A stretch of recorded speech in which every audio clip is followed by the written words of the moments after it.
Souleymane Hachmi, bonjour. Bonjour Hakim Bey. Vous recevez ce matin Monsieur Abdelmajid Tebboune, ministre de l'Habitat, de l'Urbanisme et de la Ville. Monsieur Abdelmajid Tebboune, bonjour. Bonjour et bonjour à toutes les auditrices et les auditeurs.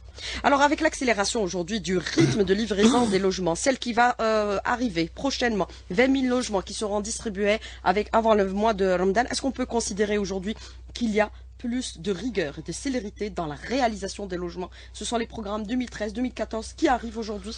Oui, tout à fait. En tout cas, tout ce qui a été lancé en 2013 devrait obligatoirement être réceptionné en 2016. C'est pour ça qu'il y a cette accélération. C'est en 2013 que nous avons lancé pratiquement les 3/4 du quinquennat du président, dont le lancement s'est achevé totalement en 2014, d'où maintenant ces réceptions. C'est contractualisé, c'est de 28 mois à 32 mois selon l'importance des chantiers.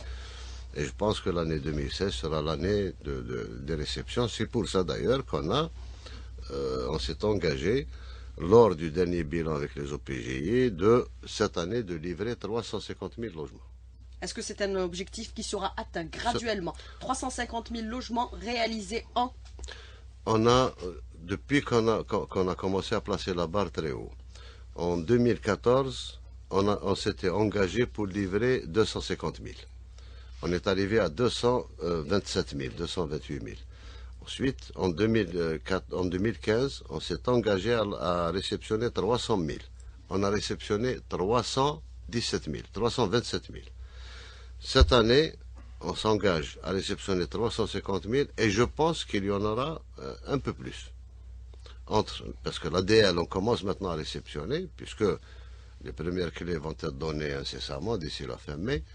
L'ADL, le LPP, le rural, pratiquement on est en voie d'achèvement, le social, dans TACT, vous voyez tout ce qui est en train de se faire à Alger et à Oran et à Annaba, dans les grandes villes, tous ces déplacements de citoyens. Je pense que c'est vrai, ça s'est accéléré, on le constate sur le terrain. Mais 20 000 logements seront livrés bientôt. Peut-on avoir un bilan sur les livraisons pour l'année 2016? Puisque vous dites aujourd'hui, les choses s'accélèrent. Toutes formules bien sûr confondues, monsieur Tebboune. Pour 2016, ce sur quoi le ministère s'est engagé.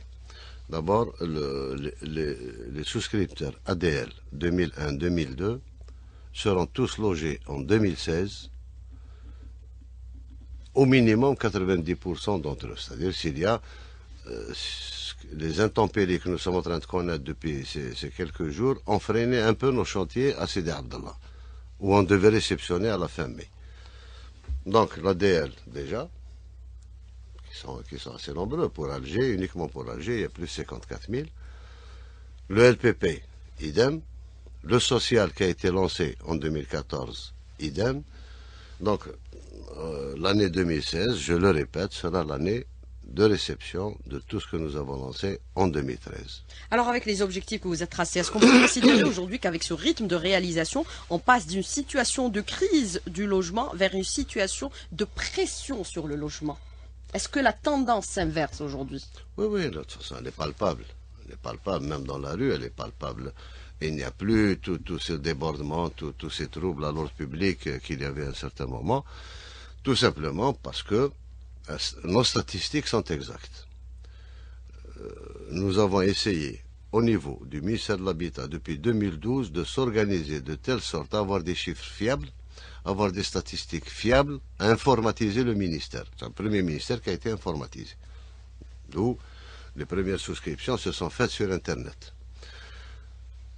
On a le bilan qu'on avait fait à travers les 1541 communes, nous avait donné à peu près 1 600 000 demandes en instance. Demandes liées à la crise. Quand je dis demandes, c'est-à-dire c'est des demandes qui dépassent les 15 ans.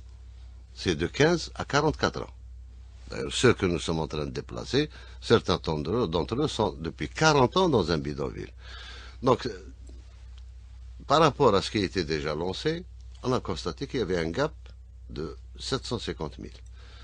Ce gap, on s'y est attaqué d'abord par les nouveaux lancements, ensuite par une autre formule qui est celle des lotissements, de l'autoconstruction. On donne un lot de terrain on donne l'aide à la construction, et ça vient en diminution de ce que le ministère devait construire. Mais quand vous parlez de gap de 750 logements, c'est-à-dire le déficit actuel. Le déficit algérien, la crise du logement en Algérie en 2014 se résumait à 750 000 logements. Point. Elle a régressé. Maintenant, nous estimons que ce qui reste de la crise, qui était de plus de 3 millions lorsque le président de la République est venu, avec l'élection du président Bouteflika, le premier constat, c'était qu'il y avait plus de 3 millions de demandes de logement non satisfaites. On revient maintenant à peu près à 350 000. Bon, ceci dit, la loi de la nature, la démographie aidant, les couples nouveaux se créant, etc., etc. Donc c'est un chiffre qui restera pratiquement identique pendant des années. Alors, dans la situation de déficit financier que traverse le pays actuellement, il est appelé à rationaliser la dépense, promouvoir aussi parallèlement le compter sur soi. Est-ce qu'on peut considérer aujourd'hui qu'avec cette situation, les Chinois, les Turcs, les Égyptiens et autres pays vont-ils continuer à nous construire nos logements, Monsieur Tebboune, puisque là aussi, il y a de transferts de devises? Moi, je pense que les capacités nationales sont en train d'augmenter. Les Algériens ont compris qu'il fallait investir, que ce secteur-là, comme tous les autres secteurs, était rentable à condition qu'on investisse pour gagner du temps, pour former des gens, etc., etc. Maintenant, les étrangers qui travaillent dans le secteur de l'habitat, ils sont venus en appoint. Et ça, je le répète pour la énième fois, que on ne pouvait pas, en aucun cas, réaliser un quinquennal de 2 300 000 logements avec une capacité nationale de réalisation de 80 000 logements. Donc il fallait obligatoirement lancer 250 000 pour que 2 ans après commencer à réceptionner 250 000, et ce n'est qu'à ce prix-là qu'on peut réaliser 2 250 000 logements en 5 ans. Donc on a fait appel par le biais de shortlist avec le ministère des Finances, ça s'est fait avec des arrêtés interministériels, Finances, Habitat, on a fait appel à des shortlists, etc., etc. Bon, maintenant, le programme lui-même, la crise étant en voie de résorption, le programme va diminuer. On ne va pas rester avec les mêmes capacités de réalisation. Les capacités nationales pourraient être suffisantes dans 1 an et demi, 2 ans. Ça se réduit. La demande sociale va devenir une demande normale. Les autres programmes, si je prends par exemple le LPP. Le LPP, quand on a ouvert pour 150 000. Ben, ça tire la langue. On est à 40 000. Et c'est ouvert. Ça veut dire que la demande commence à s'atténuer. Mais est-ce qu'on peut considérer que l'outil de production nationale est aujourd'hui performant ou il demeure toujours à la traîne, Monsieur Tebboune, pour prendre en charge, bien sûr, le programme tracé par le gouvernement aujourd'hui? Notre objectif, je me rappelle la première réunion que j'ai faite en 2012 à Zeralda avec toutes les entreprises. C'est la première prise de contact avec le secteur. On a essayé d'encourager au maximum la production nationale de logements. Certains ont suivi. Il y a des exemples qui nous donnent beaucoup d'espoir et beaucoup d'optimisme. J'ai vu, je vous l'ai dit, j'ai vu à Batna, à Ris, en pleine montagne, un entrepreneur local qui travaille avec des moyens modernes, une centrale à béton, des pompes à béton, un coffrage métallique, coffrage tunnel, etc. Ça donne de l'espoir. D'autres sont restés au niveau des tâcherons. Mais est-ce qu'on peut considérer que pour les 5 prochaines années, on sollicitera encore des entreprises étrangères? Je n'ai pas de boule de cristal. Si la demande va encore exploser, peut-être, mais si la demande est satisfaite telle qu'on est en train de le faire maintenant, je pense que le secteur national suffira. Maintenant, une observation. Vous parlez de devises.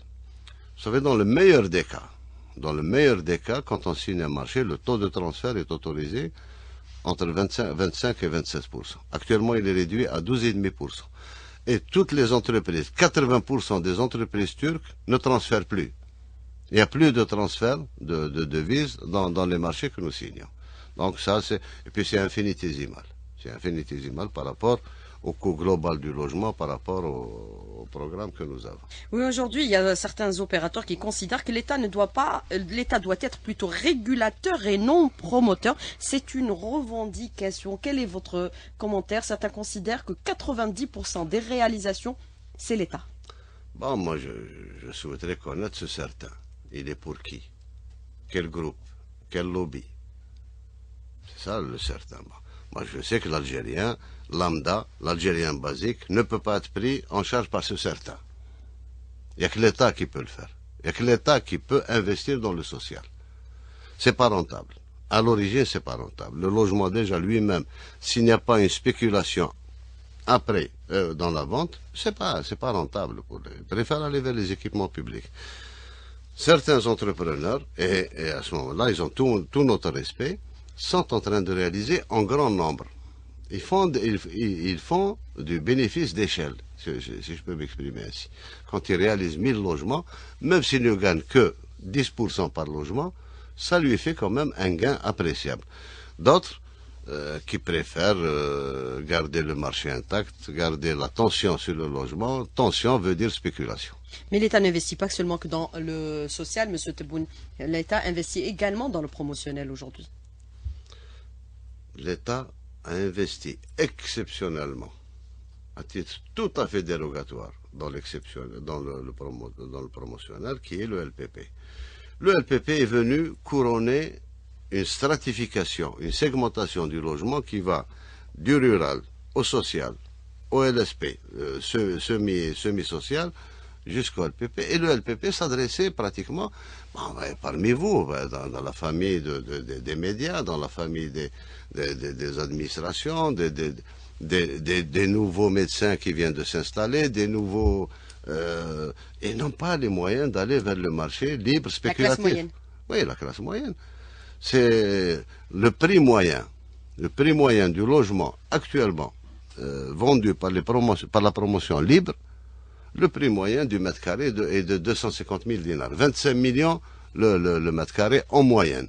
Avec beaucoup plus pour certains. Prenez Stawali, ce qui se construit chez certaines entreprises algéro-libanaises ou autres, ça va jusqu'à 35 millions, 40 millions le mètre carré. Là, on met à la disposition de ce citoyen, classe moyenne, qui est responsable, dans le secteur privé et public, on met à sa disposition un logement qui fait 10 millions, 100 000 dinars, 10 millions de centimes. 3 fois moins que la spéculation.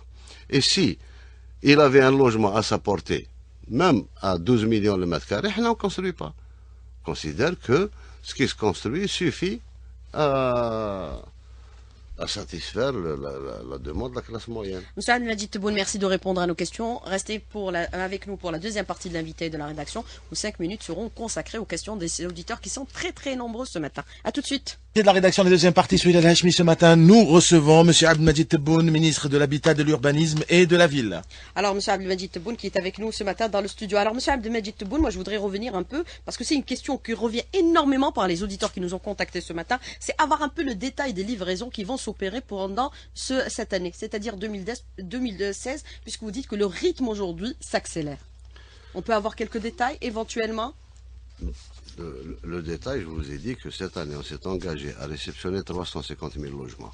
Parmi les 350 000 logements, il y aura la réception et la distribution de tous les logements pour les souscripteurs 2001-2002 en ADL, qui sont en nombre à peu près de 85 000 à travers le territoire national, dont 54 000 à peu près. C'est un chiffre fluctuant, parce que quotidiennement, certains se désistent, d'autres c'est le fichier, etc., etc. Mais 54 000 à peu près pour Alger et 84 000 à peu près pour le territoire national pour 2001-2002. 2013, le chiffre n'est pas encore cerné, mais 2013, il y a certaines wilayas qui n'avaient pas de programme en 2001-2002. Donc nous passons directement à 2013. Donc certains seront distribués, certains logements seront distribués avant Ramadan, comme on s'est engagé. Avant Ramadan, il y aura pratiquement 8 000 logements sur Alger, sur un total de 12 600, 12 800 logements à travers le territoire national. Pour Alger, ce sera Ain Malha, Oulad Faït, 2200 Oulad Faït, Sidi Abdallah, Jnan Sfari, Raya et Bouinan.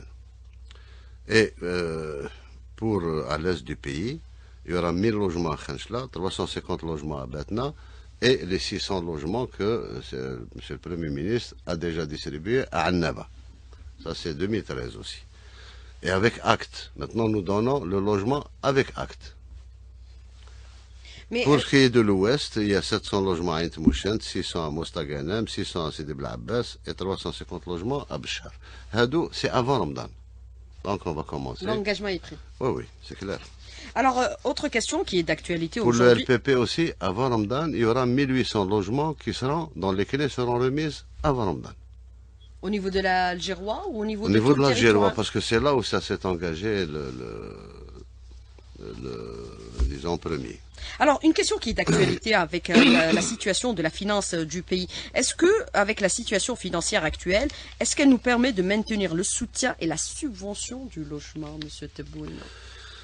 Si vous permettez 30 secondes pour revenir à l'état régulateur. Le LPP est une régulation du marché. Le LPP, ce n'est pas l'État promoteur qui spécule, qui va gagner de l'argent sur le logement, il régule le marché du logement. Dans TACT, quand on a lancé le LPP, dès que ça commençait à se concrétiser, les prix de l'immobilier se sont presque effondrés. Donc l'État est en train de jouer son rôle de régulateur et non pas de concurrent vis-à-vis de quiconque. Alors, pour la question que je vous ai posée par rapport à la Pour question la du question. financement, avec la situation actuelle, est-ce qu'on peut maintenir le soutien et la subvention du logement? Le logement gratuit. Ça, c'est pas du logement gratuit, c'est du logement locatif. Il y a une confusion. Les gens pensent que nous sommes en train de donner en toute propriété et gratuitement des logements aux gens. C'est le secteur locatif. Et d'ailleurs, beaucoup, même vous, un jour, vous avez posé la question, pourquoi on n'irait pas vers la location, vers ceci? Ben, l'État actuellement, 840 000 logements en location. Ça, c'est de la location. Mais pourquoi ne paye pas le loyer, même s'il est symbolique? Ça va venir. Ça va venir. Et croyez-moi qu'il y a des mesures qui vont être prises pour que le loyer soit payé. Donc l'État tiendra promesse.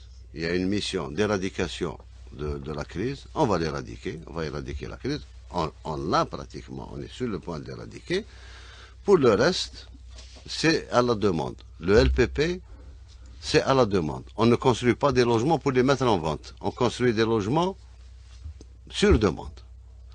Pour l'ADL, je pense que le programme aussi a pris en charge 85 ou 90% de la demande existante. Donc, les crédits dont nous disposons nous permettent actuellement de gérer ça. Il est entendu, et c'est la logique même, que les prix de 2001 ne seront pas les prix de 2016. Ça, c'est inconséquent. Vous prenez la consommation du citoyen normal. Ce qu'il achetait, la viande, combien coûtait en 2001, combien il coûte maintenant. Le mouton Talaïd, combien il coûtait en 2001, combien il coûte maintenant en 2016. C'est du simple au triple. Le ciment a augmenté, les salaires ont été augmentés 3 ou 4 fois. Je pense qu'il y a des réajustements à faire. Donc mais le prix du logement va augmenter, c'est ce que vous le voulez prix dire? de réajustement sera révisé en fonction de la conjoncture, mais ne sera pas prohibitif. Alors, est-ce qu'on peut considérer qu'il y a eu des arbitrages financiers qui ont été faits au niveau du ministère des Finances pour les constructions qui sont déjà dans le pipe, il n'y a pas de problème, et celles qui vont venir? Notamment, il y a eu cette question des VRD qui pouvait poser problème parce que ça n'avait pas été encore lancé. Ouais, mais Il y a 2 mois de cela. il y a certains contrôleurs financiers au niveau de certaines wilayas ont compris que VRD était un projet nouveau.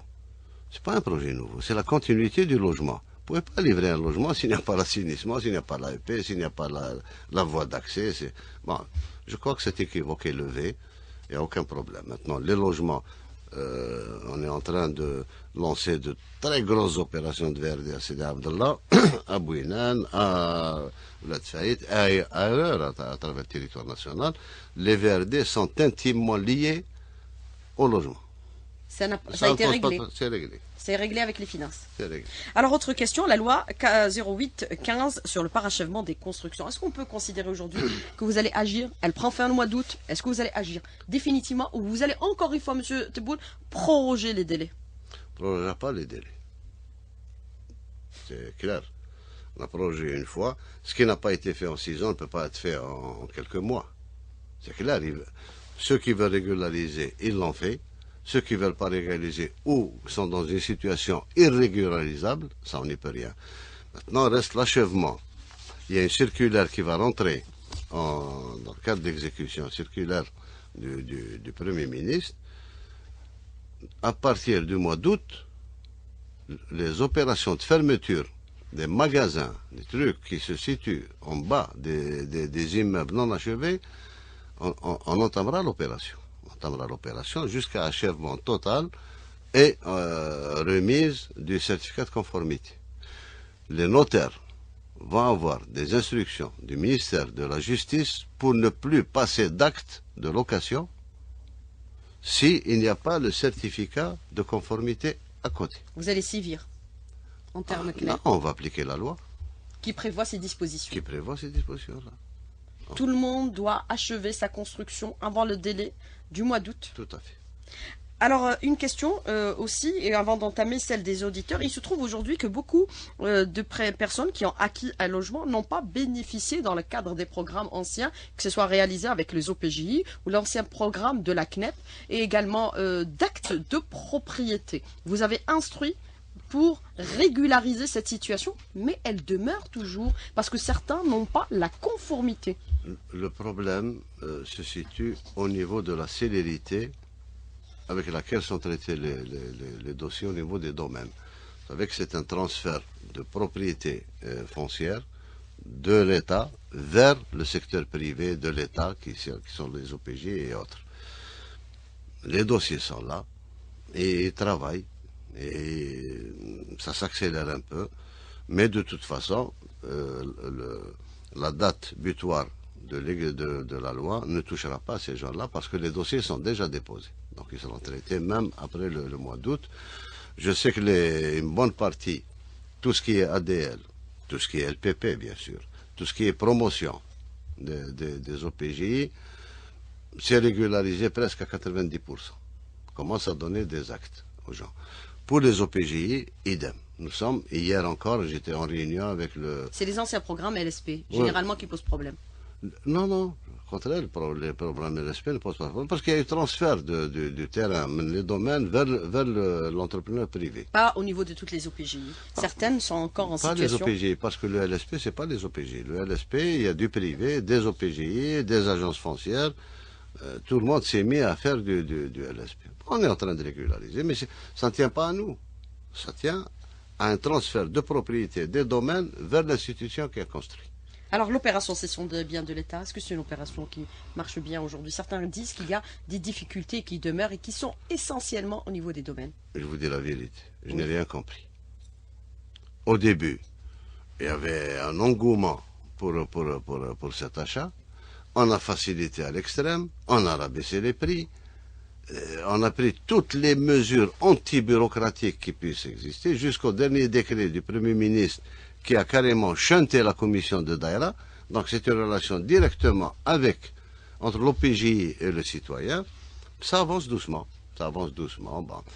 Je présume que certains, effectivement, n'ont pas pu acheter parce qu'ils habitent au nom d'un autre.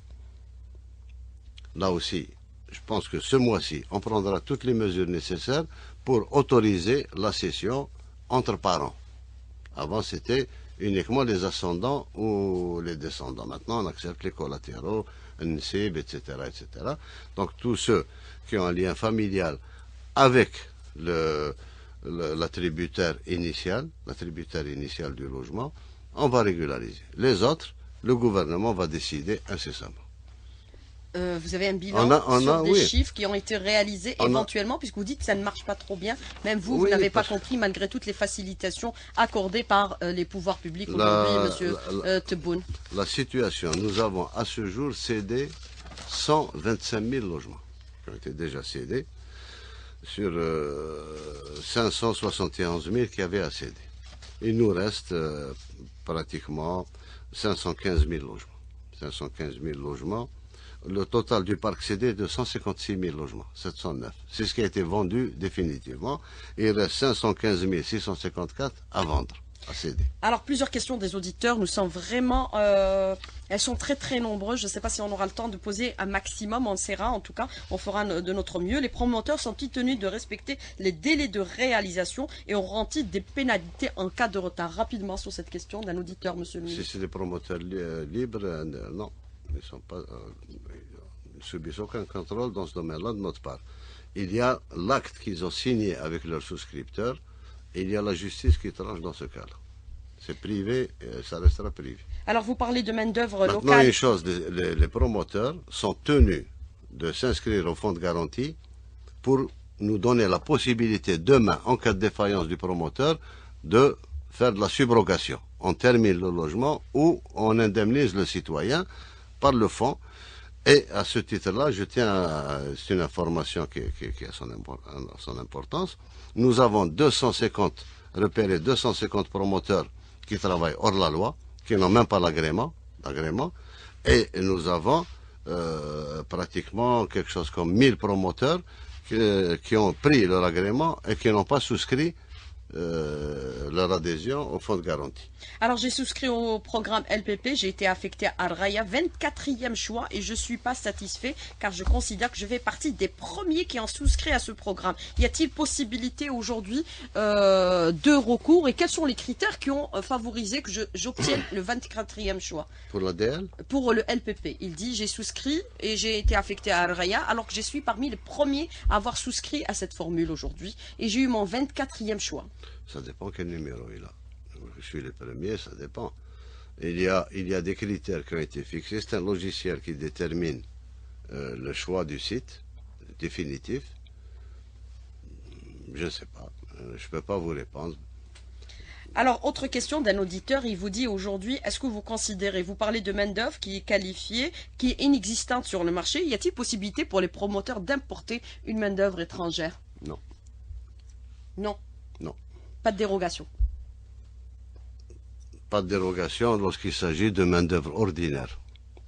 La main-d'œuvre spécialisée, elle est autorisée contractuellement. L'encadrement d'un chantier, quand on donne un marché à une entreprise étrangère, elle est autorisée à ramener son encadrement. Le reste, il lui est fait obligation de former des Algériens et de faire occuper ces postes par les Algériens. Alors, monsieur le ministre, aussi, que par rapport aux promoteurs, comment expliquez-vous que des promoteurs immobiliers vendent des appartements et encaissent de l'argent alors qu'ils n'ont pas les permis de construire et se permettent de mettre de la publicité sur les journaux? Est-ce qu'il faudrait prendre des mesures à l'encontre de ce type d'action à l'égard des promoteurs? Nous sommes en train de prendre des mesures. Vous avez dû voir dans la presse nationale ces derniers temps, nous avons blacklisté certains promoteurs, certaines entreprises. Combien?